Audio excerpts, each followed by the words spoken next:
When the cosmos answered, the night we stopped being alone. For centuries, humanity had cast questions into the starry abyss of the universe, hoping perhaps for answers that would never come. But when the answer finally rumbled through the silent receivers of our radio telescopes, it was not a friendly echo. It was a deep thunder that crossed the vastness of the cosmos, forever altering the delicate balance between hope and fear. The day had begun like any other. The SETI astronomers, accustomed to the monotonous rhythm of scans that rarely yielded more than cosmic murmurs, were going through their routine transmissions when the anomaly appeared. At first, it was just a subtle vibration, an unexpected echo among the regular pulses of celestial bodies. But then the numbers on the screens began to synchronize. The pattern analysis algorithms flagged an impossibility of coincidence, and the hearts in the control room raced. It was a clear sequence, meticulously ordered, a combination of prime numbers that could not be the result of chance.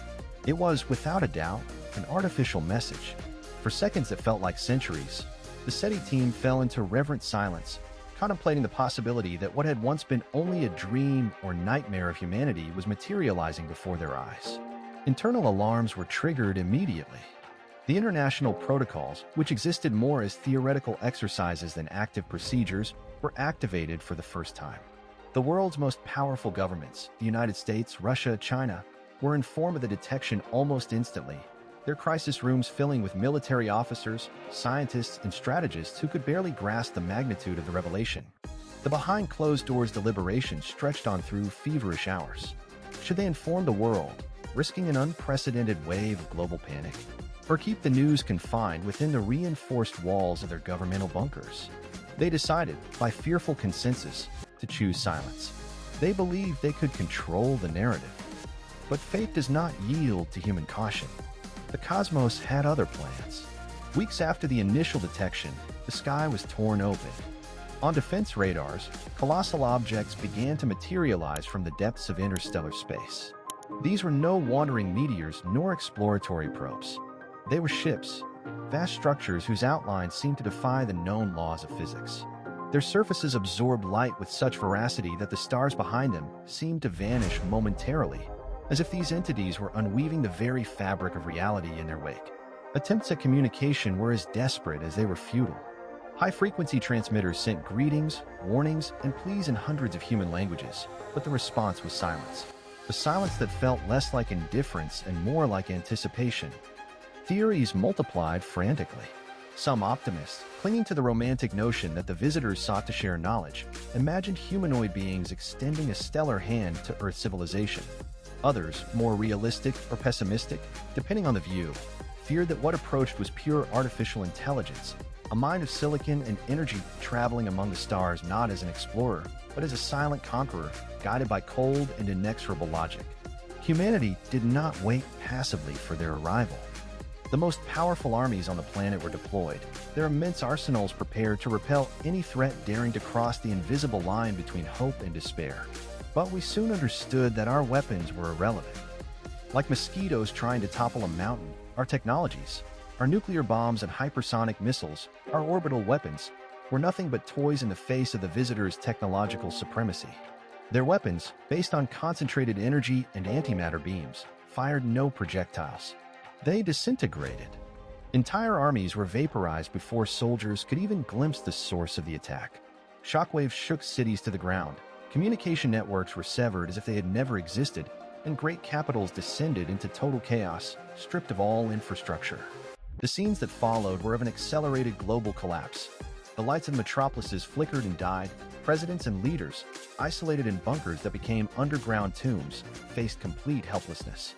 Humanity, which had once believed itself master of its destiny, found itself reduced to a spectator of its own extinction. As terror spread like wildfire, questions began to emerge from the shadows.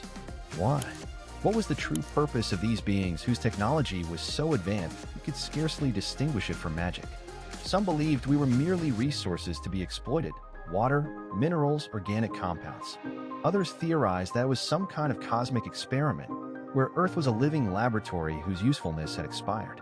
But there were those who harbored an even more disturbing suspicion that we were witnessing the arrival of a Type 3 civilization on the Kardashev scale, beings capable of harnessing the energy of entire stars and reshaping solar systems at will. To such entities, our existence meant nothing more than a phase of planetary development about to be upgraded, and then, without warning, the terraforming began. The Earth was transforming before our eyes. The ships dispersed swarms of nanomachines that infiltrated our waters and even the very crust of the planet. They altered the chemistry of the oceans, changed the composition of the air, and darkened the sky with a web of microstructures that filtered sunlight. The clouds turned metallic, the rain fell heavy like liquid mercury, and the planet's temperature began to fluctuate violently. The creatures that had shared the evolutionary journey with us perished en masse, unable to adapt to the drastic changes. The forests turned gray. The oceans boiled with a chemistry alien to terrestrial life. Everything that had once been familiar crumbled, as if a cosmic puppeteer had decided to rewrite the script of our stage.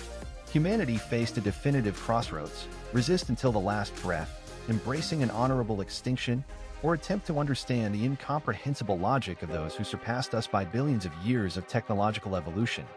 The first response we received from the stars was an attack that even humanity's darkest dreams had not dared to imagine. But the real question remains: was it an attack or an inevitable transformation? What does it mean to be the master of a planet when others can rewrite its natural laws with a mere gesture? Should we have attempted a more universal language than radio waves to make ourselves understood, or was miscommunication always our fate? If the visitors are a Type 3 civilization, is this the natural evolution of every intelligent species to conquer or transform other worlds? Is it possible that this terraforming is the prelude to a forced coexistence, or the systematic elimination of all that we once were? And if ever, against all odds, a new signal were to emerge from the silence of the stars, will we dare to answer?